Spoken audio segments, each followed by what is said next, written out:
My role is to get the scriptures in the hands of the people that will end up using them so that it will have an impact on their lives, and eventually we hope that they will accept Jesus as their Lord.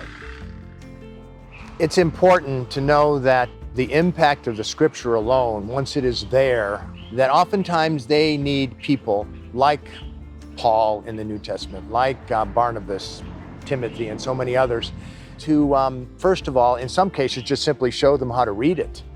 In other cases, even lead them in the teaching of Jesus Christ and lead them in the directions that they need to go so that they will not just simply read and accept it, but their lives will be transformed and changed because now they got a hope that they never had before because they didn't have Jesus Christ living inside of them. I know when I've made a connection, when I will hear some, especially an older man or an older woman, but usually an older man, say, I want to know why you are living that way. I want to know how the children that you talk to start to listen and want to change their lives.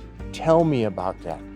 When I hear those words, and in fact, I've just heard them recently. Somebody actually said to me, when I was showing them the scriptures in Muela, and they were reading it in their language for the first time, and he was not a Christian, and he was actually teaching them because he was so excited to read their scripture.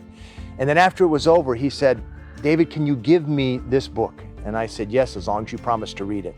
David, can you give me 3 other books for my friends who are not Christians? And I said, as long as you will make sure that they read it.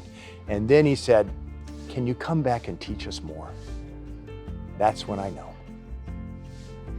And so the key to all this is not just that the scriptures are available in a bookstore or somebody's handing them out, but that God has called people to actually teach, and the harvest may be there, but someone needs to go out and reap it. The need is tremendous, but the sacrifice is there. But if the Lord's called you to do it, my goodness, your life will be fulfilled in ways that only the Lord can explain.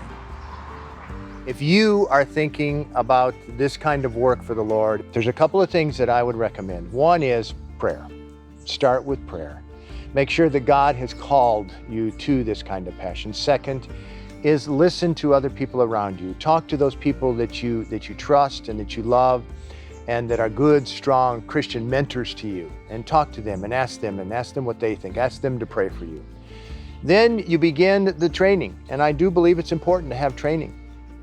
It's not that you understand and know all the strategies you're supposed to use to accomplish the passion and the special gifts that God has given you and how to use those gifts, but it's more that you are able to realize this is my calling.